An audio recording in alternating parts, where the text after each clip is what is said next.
Hello guys, welcome to my channel Ask Fit Guru. दोस्तों, आप सभी का स्वागत है मेरे चैनल पे। आज मैं इस टॉपिक पे बात करने वाला हूँ कि अ, मैदा क्या हम मैदा या मैदा से बनी चीज़ें खा सकते हैं, like noodles, like all this thing.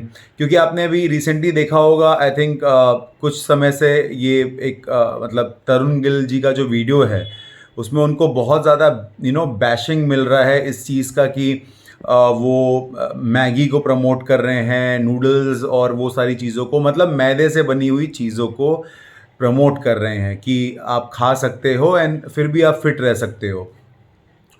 तो दोस्तों, हमें ये समझना पहले बहुत ज़रूरी है कि मैदा में एक्चुअली मैदा है क्या। मैदा को हम रिफाइंड व्हीट फ्लावर भी बोलते हैं ऑब्वियसली। और मैदा जो है ये एक सिंपल कार्बोहाइड्रेट्स है। कार्बोहाइड्रेट्स दो तरीके के होते हैं, कॉम्प्लेक्स कार्बोहाइड्रेट्स और सिंपल कार्बोहाइड्रेट्स। तो सिंपल कार्बोहाइड्रेट्स को क्यों मना किया जाता है? क्योंकि जनरली इसको अवॉइड करने के लिए बोला जाता है, क्योंकि सिंपल कार्बोहाइड्रेट्स आपके ब्लड शुगर को बहुत तेज़ बढ़ाते हैं।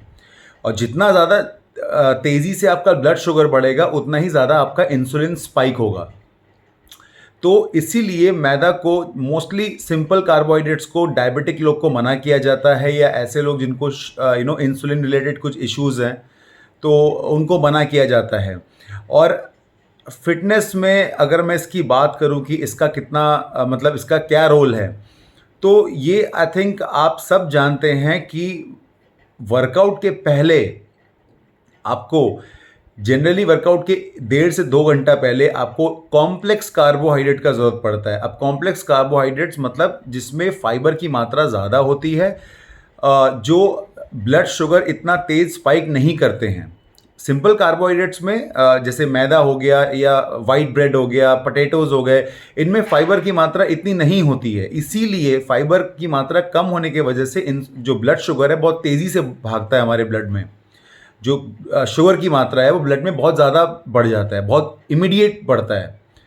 लेकिन कॉम्प्लेक्स कार्बोहाइड्रेट्स जैसे ओट्स हो गया, मल्टीग्रेन ब्रेड्स हो गए, ये सारी चीज़ें जो होती हैं, होल ग्रेन्स एंड ऑल, ये इनमें फाइबर की मात्रा बहुत होती है। तो इसकी वजह से ब्लड शुगर बहुत एकदम से स्पाइक नहीं करता है।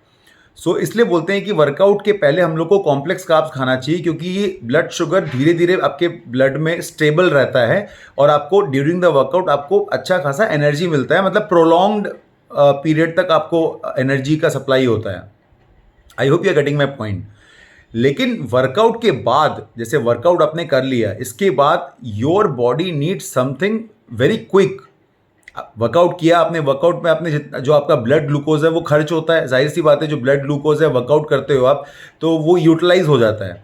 उसके बाद आप देखोगे वर्कआउट के बाद you crave something sugar, something कुछ ऐसा आपको सिंपल कार्ब्स का क्रेविंग होता है, शुगर रिलेटेड। आपको इंस्टेंट एनर्जी चाहिए होता है और इंस्टेंट एनर्जी आपको सिंपल कार्ब्स से मिलता है। तो वर्कआउट के बाद अगर आप सिंपल कार्बोहाइड्रेट्स खाते भी हैं तो वो आपको हार्म नहीं करेगा, वो आपके एनर्जी यूटिलाइजेशन में चला जाएगा, एनर्जी आपको प्रोवाइड करने में वो चला जाएगा। जो भी आपका जो ग्लूकोज खर्च हुआ है आपके बॉडी में, उसकी भरपाई करने में चला जाएगा। तो आप अगर वर्कआउट के बाद अगर आप नूडल्स या ऐसे कोई चीज़ें, वाइट ब्रेड, आइडियली आपने सुना होगा वर्कआउट के बाद जनरली लाइक वाइट राइस या वाइट ब्रेड, ये सारी। तो वाइट ब्रेड क्या है? वाइट ब्रेड भी तो मैदा से ही बनता है, रिफाइंड फ्लावर से ही तो बनता है।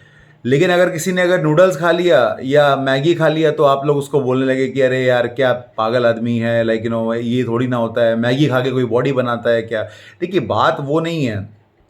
बॉडी तो मेरे ख्याल से एक मजदूर भी बनाता है, वो ना तो चिकन ब्रेस्ट खाता है ना तो ब्राउन राइस खाता है, सिर्फ रोटियां खाता है, दबा के रोटी खाता है। या नॉर्थ साइड में तो सत्तू ये सब खाते हैं, तो भी उनके 6 पैक एब्स रहते हैं, बहुत फिट रहते हैं वो लोग, कोई चर्बी नहीं रहता है।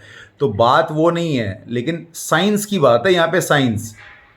बात साइंस की। अब ऑलरेडी कोई बहुत ज़्यादा मोटा आदमी है, अब जिसका ऑलरेडी कोई ओबीज है, अब वो अगर ऐसा करेगा, मैदा खाएगा, तो वो तो मतलब वो जाहिर सी बात है, बिकॉज उसको खाने की जरूरत नहीं है, बिकॉज ऑलरेडी उसकी बॉडी में इतना सारा कैलोरी स्टोर्ड है in the form of fat.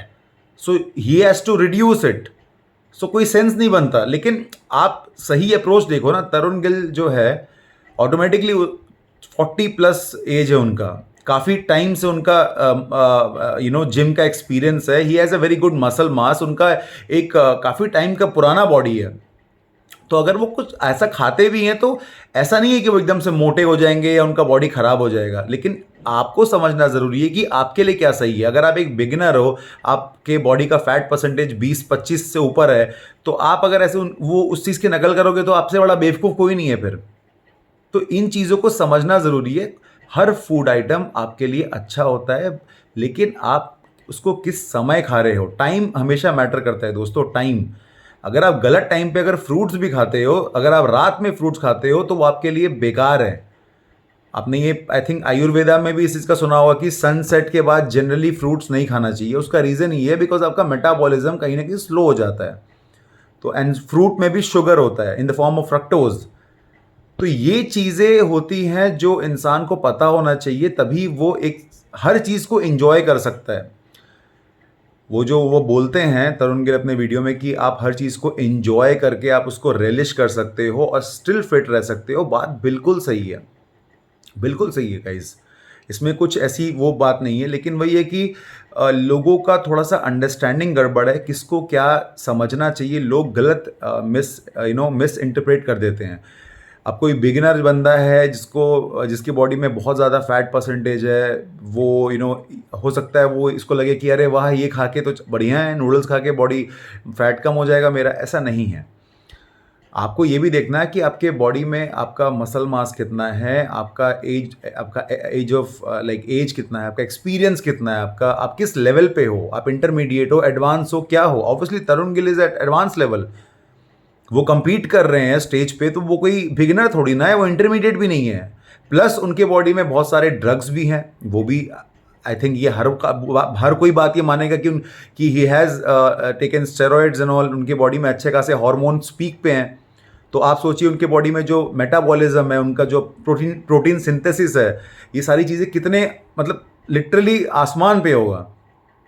तो ये सारी चीज़ समझना ज़रूरी है। आप किसी को भी, और हर फूड आइटम का एक पर्टिकुलर रोल होता है, और वो कोई ऐसा नहीं है कि ख़राब है, लेकिन उसको समझना ज़रूरी है, उसको सही टाइम पे उसको प्लेस करना ज़रूरी है। बस वही चीज़ है। मैदा से बनी चीज़ की भी आप इन्जॉयमेंट कर सकते हो, आप उसको अपने डाइट में रख सकते हो, लेकिन at the right time, preferably post your workout. I think that's a right time for you.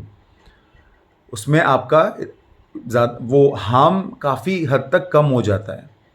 I think ये वीडियो बनाने का मेरा एक छोटा सा मकसद यही था कि आप लोग को इसके पीछे का जो बेस साइंस है वो समझा सकूं, ताकि आपको थोड़ा समझ में आए और आपको सही दिशा मिले। अगर आपको वीडियो पसंद आया हो दोस्तों, तो जैसा मैं हमेशा बोलता हूँ, लाइक कर दीजिए यार प्लीज़, और दूसरों के साथ शेयर भी करिए, ताकि बाकी लोगों का भी जो मिथ है वो दूर हो। और चैनल को सब्सक्राइब करना बिल्कुल मत भूलिए दोस्तों। ऐसे ही प्यार देते रहिए। मिलते हैं दूसरे वीडियो में, तब तक के लिए stay fit, stay blessed. Cheers.